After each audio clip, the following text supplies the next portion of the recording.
फरमाते हैं कि मैं ना मजदूर लेने गया, बगदाद के चौक में मजदूर बैठे होते थे, तो मेरी उन मजदूरों में से ना एक नौजवान बच्चे पे नजर पड़ी। बड़ा कमजोर सा वजूद था, लेकिन चेहरे पर इबादत का निशान था। माथा बताता था कि नमाज का बड़ा ख्याल रखता है। मैं उसके करीब गया। चेहरे भी बड़ा कुछ बताते हैं ना, चेहरों में भी बड़ी रानाई होती है। फरमाते हैं मैं करीब गया, मैंने उसको कहा बेटे मजदूरी करोगे? तो कहने लगा मजदूरों में बैठा हूं तो जरूर मजदूरी के लिए ही तो बैठा हूं। तो मैंने कहा कि चलो फिर। कहने लगा नहीं मेरी कुछ शर्तें। मैंने कहा बताओ। कहने लगा पहली शर्त यह है कि लोग 4 दिनार दिहाड़ी लेते हैं, मैं 3 दिनार लूंगा। मैंने कहा यार भाई तो बड़ी बेहतरीन है, बाकी भी इस तरह की रख ले। उसने कहा हुजूर दूसरी शर्त यह है कि मैं आपकी मुकम्मल बात मानूंगा, लेकिन जब अजान हो जाएगी फिर आपकी नहीं सुनूंगा। तीसरी बात उसने ये की कि हुजूर मैं आपके घर में काम करूंगा पर आपके किसी सवाल का जवाब नहीं दूंगा। कहते मैंने कहा यार तू बड़ा अजीब है, शर्तें तो मालिकों की होती हैं। कहने लगा जी बहरहाल मैं शर्तें लगा के जाता हूँ। फरमाते मैं उसे घर ले आया, काम मैंने उसको बताया, तो जो काम मजदूर सारे दिन में करता है ना उसने 2 घंटे में ही कर दिया। हमारे मजदूर सिगरेट पीने में भी तो आधा घंटा लगाते हैं, वो चाय पीने जाएं तो पौना घंटा। वहां उनको भी तो दयानतदारी करनी चाहिए कि नहीं करनी चाहिए? ने मुआहदा किया है ना जी, तो पूरा उतरना चाहिए ना। कहते 2 घंटे में। अब काम जब बंदा शुरू कराता है तो काम और निकल आता है। कहते काम मैंने उसको और बता दिया, वो करने लगा। उसने मिट्टी निकाल के रखी थी बाहर रास्ते में, तो अजान हो गई जोर की। उसने वहीं कुदाल छोड़ी कही और चलने लगा। तो मेरा बेटा कहने लगा इसको जरा बराबर कर दो। कहने लगे चुप कर जा, तेरे बाप से बात हुई थी, जब अजान होती है तो मैं किसी और की नहीं सुनता, सिर्फ अल्लाह रसूल की सुनता हूँ। कहते मस्जिद चला गया, नमाज पढ़ के आया तो दोपहर का वक्त था। मेरी बीबी कहने लगी इसको को खाना खा ले। कहते हमने कहा खाना खा लो, तो कहने लगा मैंने रोजा रखा, रमजान भी नहीं था, नफली रोजा रखा हुआ। फरमाते हैं शाम हुई, मैंने 3 दिनार दिए। तो मैंने कहा तेरा नाम क्या है? कहने लगा मैंने आपसे कहा था मैं किसी सवाल का जवाब नहीं दूंगा। वो चला गया। अगले दिन मैं फिर लेने गया उसे, काम कुछ और निकल आए। तो लोगों ने बताया वो सिर्फ हफ्ते वाले दिन आता है। मैंने कहा क्यों? कहने लगे जी वो कहता है मेरा हफ्ते का खर्चा 3 दिनार है, जब 3 दिनार कमा लेता हूं तो बाकी सारा टाइम अल्लाह रसूल की जिक्र में गुजार दिया करता हूं। फरमाते हैं जी अगले हफ्ते मैं फिर लेने गया। मैंने पूरा हफ्ता इंतजार किया कि काम उसी से कराना है। मैं जब गया तो मैंने कहा चलो। कहने लगा मेरी शर्तें याद है ना? और मैंने कहा याद है भाई साथ चल। फरमाते हैं काम कराया। 2-3 हफ्ते वो आता रहा। एक हफ्ते में गया तो लोगों ने कहा हुजूर आज नहीं आया।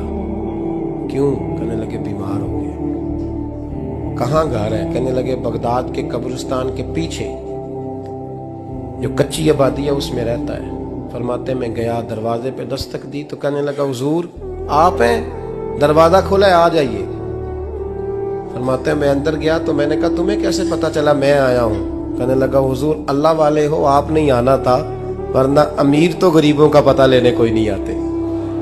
कहते मैं करीब गया तो कहने लगा मैं आपका इंतजार कर रहा था, तेज बुखार है, तप रहा। जेब से कुछ पैसे निकाले। कहने लगा ये पैसे रखने। एक अंगूठी निकाली।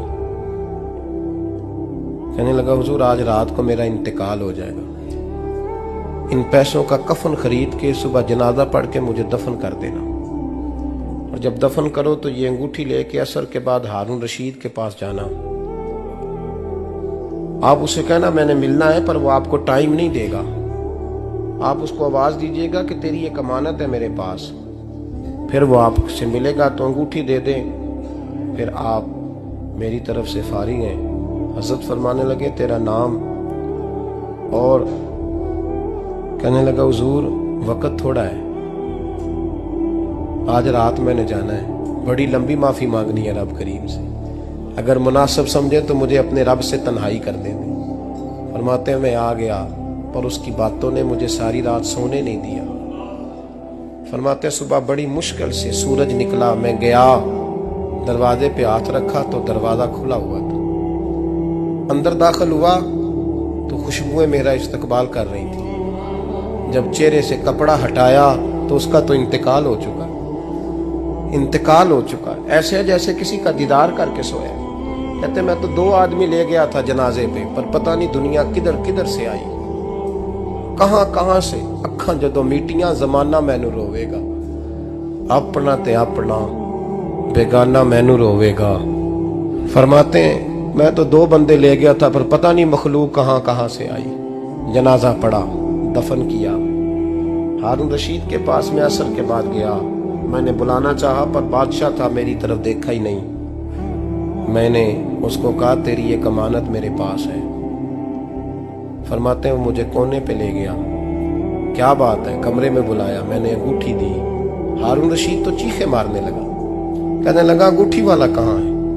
मैंने कहा वो तो इंतकाल कर गया। कहने लगा मुझे कब्र पे ले चल। कहते मैं कब्र पे लाया तो वो लेट गया, तड़प के रोने लगा। मैंने कहा मेरा कलेजा फट जाएगा, ना उसने कुछ बताया ना तूने बताया, ये कौन था? तो हारून रशीद कहने लगा ये मेरा बेटा था।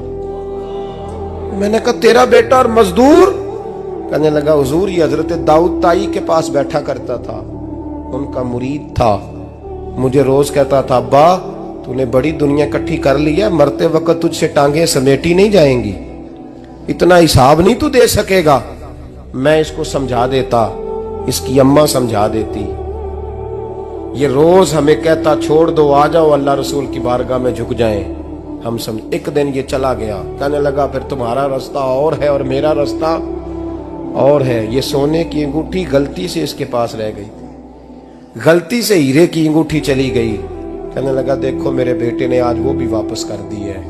फिर तड़प के कहने लगा हारून रशीद था तो ये मेरा बेटा, पर मेरा मुर्शद निकला, मेरा पीर निकला। भाई जिंदगी तो बड़ी थोड़ी है ना।